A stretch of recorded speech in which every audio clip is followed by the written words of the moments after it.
Hello and welcome to Beebe Book Buzz. This is the program where your friendly Beebe librarians talk about the books we've been reading recently in hopes that you can find your next great read. My name is Karen Stern, and I'm here today with Ari DeLovo and Bev Radcliffe, and all of us from, well, two of us from Reference, one of us from the circulation desk, and we have a wide variety of books today, as I always say, but it's always true. Beth, we're going to start with mysteries and you. Okay. So my book is called The Assistant by Kjell Oladal. And I picked this up because I'm going to get to be going to Norway in the fall. And so I like to read about the place I'm going to. So I picked this up. I was a little nervous because my idea of a Scandinavian book is more along the lines of The Girl with the Dragon Tattoo that has torture and is gruesome, and I don't really go for that. But I thought, okay, I'll give it a try. And it's nothing like that. It's a historical noir, and there's two private eyes, and one private eye is a retired policeman. The other one is an ex-con, a bootlegger. Who knew that Norway had prohibition the same time we did? Did you know that? No, I had no idea. I didn't either. So you learn something in this book, too. Cool. You learn some things. And then there's also the stereotypical femme fatale. You know, she's everything a femme fatale should be. So the ex-con is Jack, and he's our hero here. He's your typical hard-boiled noir hero with a heart of gold. Of course. Of course. Navigating a morally ambiguous, corrupt world, and yet he himself is fundamentally moral, but not above breaking the law. That's what a good one. Yeah, That's what they're all like. Yeah, complex characters, love him. He has complex motivations and an interesting backstory. And he's drawn like a moth to our flame to our Femme fatale. She's smart, she's alluring, she's beautiful and sexy and dangerous. Great. Jack is the titular assistant, you know, the assistant of the title. His boss is the former cop who actually arrested him, and he seems to have a very strong moral center, but his outlook is different than Jack's. Like, Jack is pretty cynical, he's jaded, whereas the ex-cop, he's willing to believe people and he's willing to give them the extra mile. When Jack is arrested, remember he's an ex-con, so he's easily arrested. His boss loyally starts investigating to try to clear him. Jack and his boss had originally been hired to investigate possible marital infidelity, but that leads to murders and a re-examination of both of their paths. With that examination, the narration has a back and forth quality because the author goes into 1924, the Prohibition era, and then 1938. Okay. So you're moving back and forth. Back and forth. Being 1938, the story involves, of course, the Nazis. Yeah. And although they don't have control of Norway yet, there are spies and schemes. And Dahl does a spectacular job of portraying that interim period before the Nazis take over, where the characters are, some characters are worried, some characters dismiss or downplay their menace. And a menace, it of course is, and it contributes to the novel's building tension and the sinister atmosphere. That tension hangs over the whole book. There is ups and downs, like when there's a car chase, and Jack is running for his life a couple of times, but throughout it there's that tension of the Nazis. So the plot is twisty and complex. So Dahl does an excellent job of portraying the time periods. He does it like the truck has to be cranked. There are movies of the time period, and the time period in Norway. And there's also talk of the Spanish Civil War. In fact, he is especially vivid in his portrayal of the political and social dynamic that's going on. The book seems to be pretty much in black and white, except where he portrays the women, which then he talks about the color of their eyes.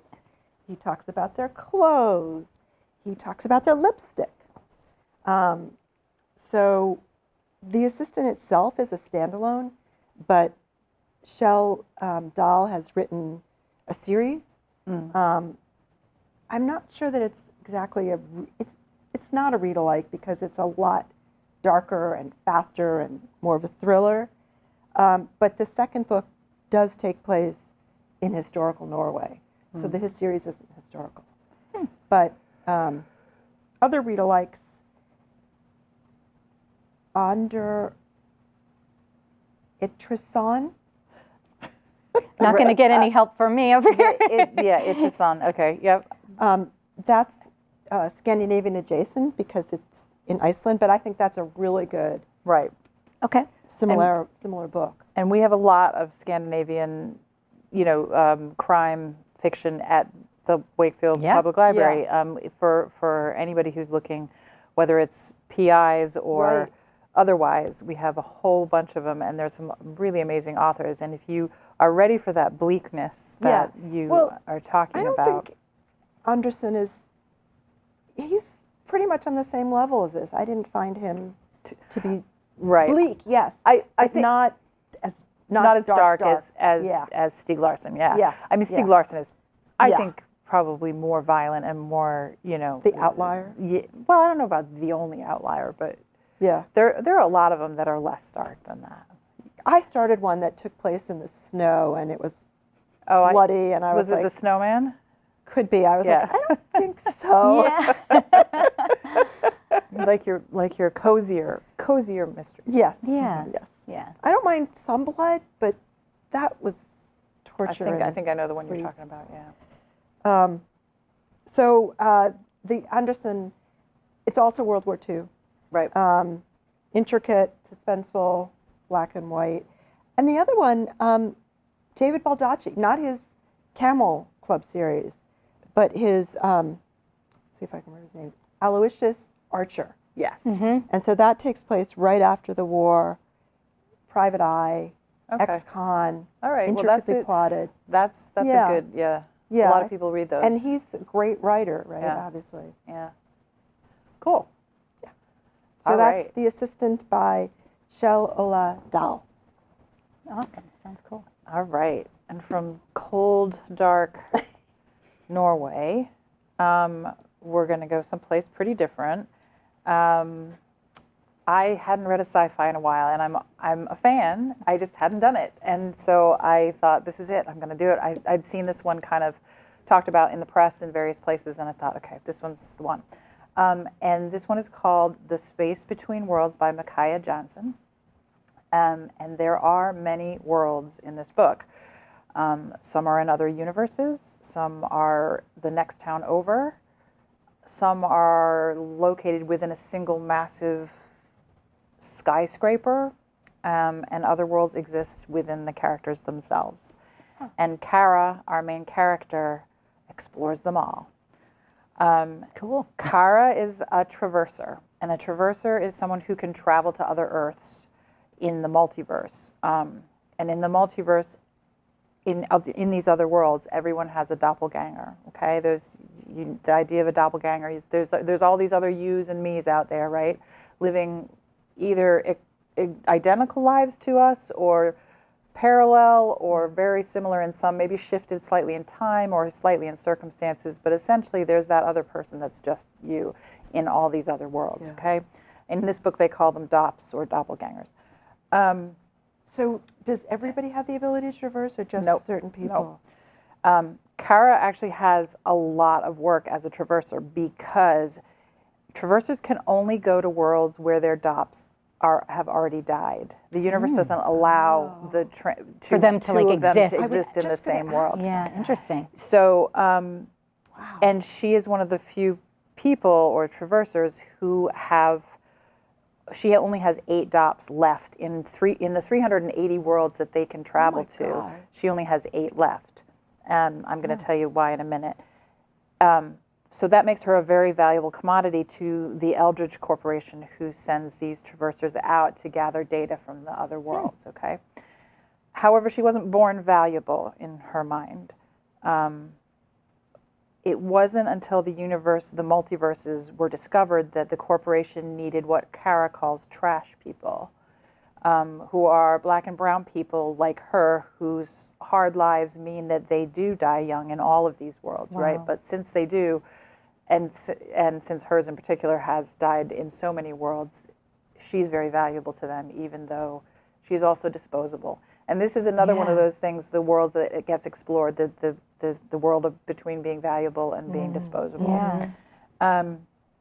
So Kara's from Ashtown, which is a bleak, muddy, kind of Mad Max-like world outside the walls of a very different city, which is called Wiley City, which is gleaming, glass and plastic structures with beautiful gardens that clean the air, and gleaming people who wear beautiful clothes and have sort of serene and cultivated lives. And you can see here on the cover, if you look, there's Kara this is Ashtown with the dirt and the dust and the mud and the smell. The smells are very big when she describes Ashtown.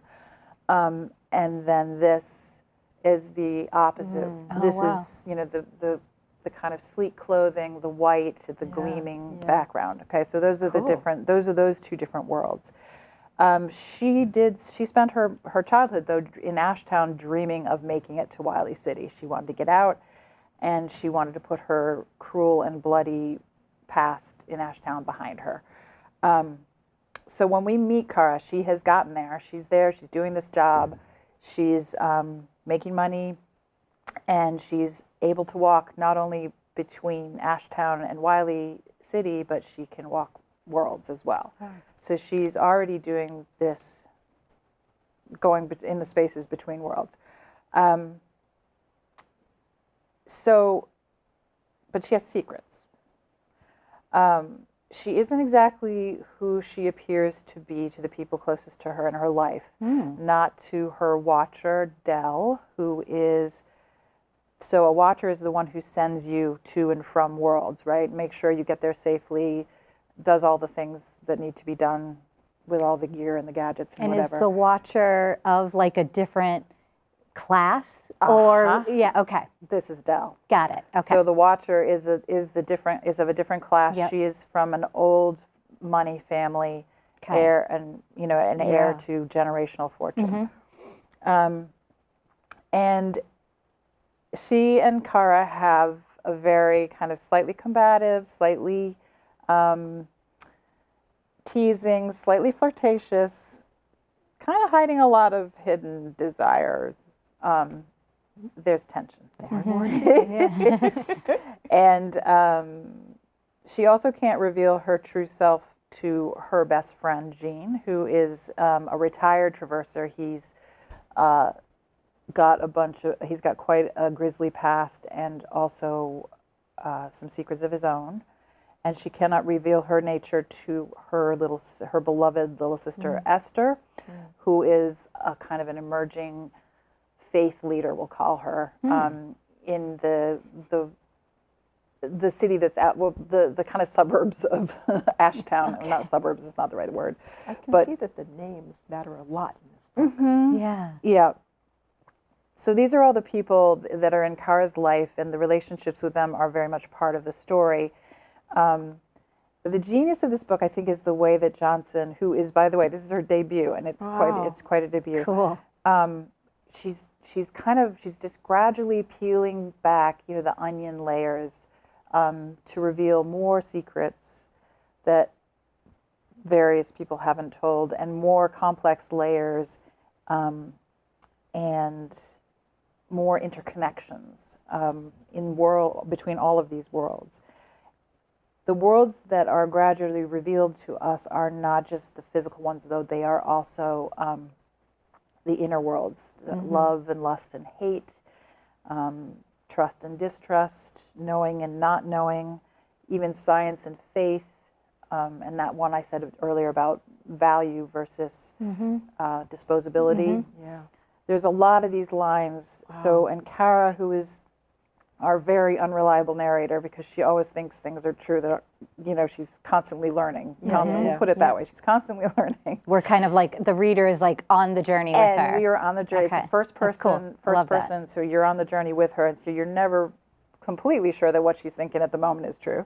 But she's, you know, and there's definitely, she's traversing with us these fine lines and the spaces between worlds, and not without a bunch of mistakes and mishaps along the way. And the result is a really intricate plot, a slow burn love story. There's some tragedy and revenge in there. Lots of intergalactic action and political intrigue. So we got tons of stuff going on here. Wow. And you would think it was the action and the intrigue keeps you turning the pages, but she also gets that relationship building right. So that kind of gets you deeper and deeper in. She uses that kind of the mirrors that happen in these other universes that she can touch into when she travels to deepen the relationship she has. Because those people are out there too. Like all the people in her life have their doppelgangers out there too. So it's really interesting the way she makes all of that work. And probably most importantly, that's how she comes to realize her own true value. And surprise, it's nothing to do with her value to the company, to the corporation. It's her value for herself. So a lot of praise for a new author who can take us on this kind of like intricate journey and entertain you along the way. It's a good one. The world building is super powered. That's awesome. I would definitely say it reminds me, in terms of the subject matter, it does have shades of my favorite N.K. Jemisin, the fifth season, and that whole cycle. Yeah. I think M.R. Carey's Infinity Gate is another possible read alike for this, kind of for the multiverses and things like that, which Jemisin doesn't have really that going on so much, but I think there's a lot of similarities in plot to that one. So, yeah, good one. Sounds great. Do the doppelgangers, I'm thinking of The Flash, because there are multiverses in The Flash. Right. Yeah, And Spider-Man too. And they have, the doppelgangers kind of vary, like one's a gambler, but one's... Yes. So are they very different from each other? They're very similar and very different. You know, they can be both. Like there's definitely kernels of the same person throughout, but partly because of circumstances, partly because of what other people have done. You know, and timings and things like that. They can lead very different lives. Yeah, it's great. It's good. Maybe I'll take it to Norway. There you go. Absolutely. Yeah. So, Space Between Worlds by Micaiah Johnson. Very cool. Well, so yours was a debut author, right? Yep. And mine is someone who is a little bit not a debut not author. at all. Someone who's really carved out their own little micro genre almost. Lisa Genova. So my book is More or Less Maddie, and I picked this book up really just because the cover caught my eye. It's just, it's kind of pretty. And as someone who works at Cirque, I see the books come in and out. And, you know, it was one of our buzz books. So I knew that it must have been anticipated. Yeah, she's always anticipated. Yeah. So, and then, I mean, even reading the jacket, I was kind of like, yeah, cool. It sounds fun.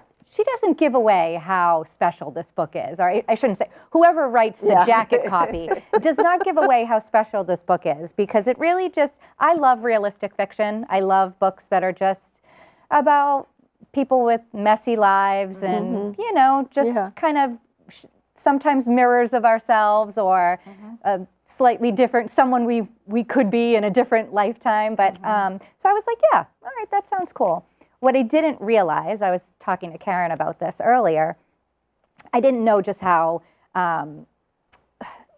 accomplished Lisa Genova is in what she does. I really didn't. And I think I missed her because teaching high school from 2007 to 2019, I like did not read modern fiction. Why is that? I can't imagine. Right? So like maybe the occasional book over the summer, but I also read a lot of YA because I wanted to know Yeah. what my students were reading. right, yeah. So like there's a span of 13 years where like I just didn't read the New York Times bestsellers. Anyway, so after loving this book, which I'll talk about in a second, I looked up the author and I learned that she has a PhD in neuroscience from Harvard. Yeah. And that essentially she just writes, she also has incredible TED Talks that Yep. have like, 10 million views or Yeah. upwards of even higher than that on Alzheimer's and memory. And she just writes these really well-researched but beautifully character-driven stories about people with neuro differences, I guess Yeah. I would Yeah. say. I know that Still Alice is Yep. the one Yeah. that I'm sure you Yeah. guys know, and that maybe a lot of the folks who picked up more or less Maddie knew. And that one is about early onset Alzheimer's, Yeah. and I plan on reading it next. But what this one is about is Maddie is a 19-year-old freshman at NYU. And before leaving for school, she gets a bipolar disorder diagnosis. Right. And the book actually starts somewhere in the middle of the story with her in a really deep low, kind of having some self-harm behavior and just like in a pit of despair. And you're like, what brought this young girl to this place? She's in a hotel room in Vegas. Like, it's just like this, you're like, whoa, what is going on here? Right. And then it backs up and it explains kind of how she got the diagnosis and the impact that it has on really every aspect of her life. It's an extremely character-driven novel. It's first person. You really, to me, it's one of the most realistic portrayals of mental illness in a protagonist that I've ever read. And I know people that have bipolar, and I struggle with mental illness myself, and I feel like it's so relatable with how she's doing everything she can to just like live a normal life. But she has strained relationships with her sister and her mother, who are constantly worried about her and want to keep tabs on her because when she's manic, she spends money she doesn't have. She has delusions of grandeur. Like, she thinks that she's going to meet Taylor Swift and like show her this song that she's been working on, and that like Taylor Swift's going to invite her to and you're like, how? Like, she's just this normal person. You're like, how does she think she's going to meet Taylor Swift? But it's just such and do you get that reported from, is this in the first person? It is in the first person. Okay, so you're getting it all reported from her point of view. Oh, Okay, absolutely. And it swings. The pendulum keeps swinging, and she like knows, like she can feel when things are getting out of control, and she's sort of rapidly texting her sister like all of these ideas at 3 a.m, and she almost like fights this urge to like not send another one, but she just can't help herself. Right. And it was really powerful. I feel like, to me, the beauty of this book is that I think there are people that are going to read this and they're going to see themselves in Maddie, and I think representation is so important, but I also think it's hugely empathy building. It's just, there's you know what I mean? Like, there's nothing like... Yeah, that's a big part of novels, right? Well, it is. It's the most important part of fiction, and you can get, I think, more of that from diving into any fiction than you can from anything else. It's so true. Yeah. It's really hard to live to understand anyone else's life in the way that you can understand it through fiction. Absolutely. Yeah, that's so perfectly said. And quite frankly, I don't know that I really have read-alikes for this, just because the protagonist is so well done and so well researched. Just in my experience, like I don't know what else I could recommend. However, I do want to mention, it's not a book, but I don't know if you guys have heard of this. So on Amazon Prime, a few years ago, maybe 5 years ago now, they did a series called Modern Love, but it was Oh, yeah. it was from the Oh, yes. the New York Times Yes. column Modern Love, and they did all these little shorts. And there's one that the title is "Take Me as I Am, Whoever I Am," and it's Anne Hathaway. Oh, And wow. she is a very high-powered business professional who is hiding her bipolar, like really, really deeply hiding it from everyone in her life, and eventually lets her boss in a little bit, and it's just a very, very moving. so Anne Hathaway reads this. She's in it. She portrays the she portrays the character. Yeah. Yeah. Okay. Yeah. All right. That's interesting. The Unquiet Mind by Kay. I think I wrote it down. By Kay Jemison. Okay. Jamison. Jameson. Yeah. Yeah. Jameson. Yeah. Okay. That's nonfiction. Yep.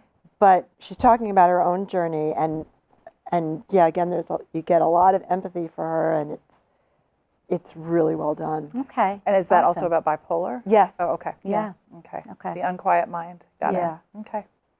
Wow. Great. What a great. We did it again. I know. Variety. We did Great variety, and I'm excited. These are both very Yeah. intriguing to me. Yeah. For sure. All right. Well, thank you, everybody. And thank you again for joining us. And we will be back next month before we take the summer. I think to take the summer off, but we will be back in June with another episode. And we look forward to seeing you then. Until then, bye-bye.